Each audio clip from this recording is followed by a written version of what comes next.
the honeymoon on aid is over. Mambo ya health, the international community, particularly the Western powers and the new administration in the United States, has got a different aid policy. Now, the funding for health programs is being put back to the governments in those countries.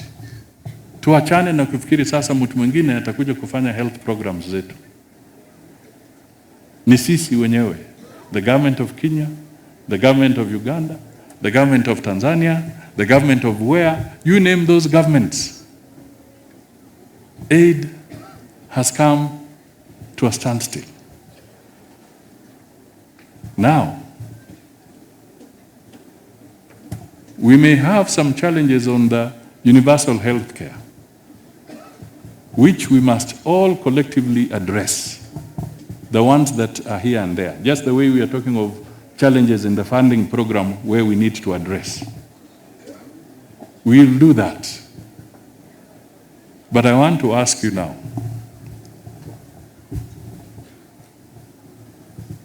was it a premonition or what was it that led the government of Kenya to pursue aggressively the need to have a proper and functioning universal health care program?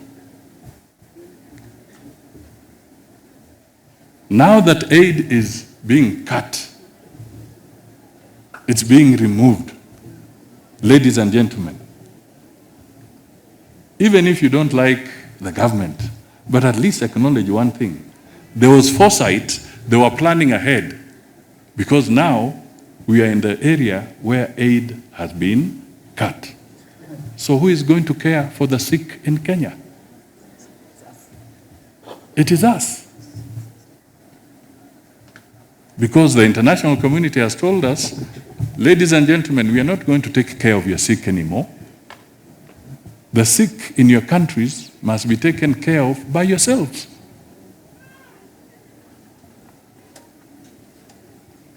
So what do we do?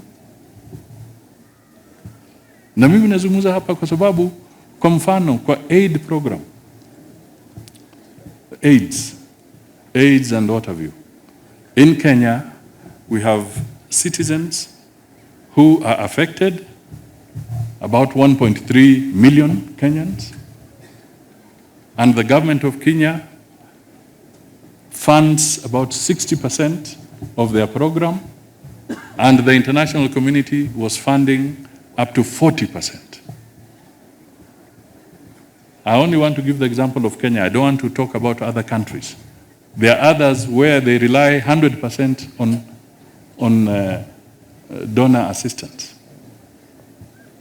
So the government of Kenya must figure out, how do we meet the gap of 40% that is no longer going to be available from the international community? We have to do it. As a responsible government, we have to find ways. If we were irresponsible, we would say we shall do nothing about it. So the 40% who are relying on international funding can then just disappear into the wilderness.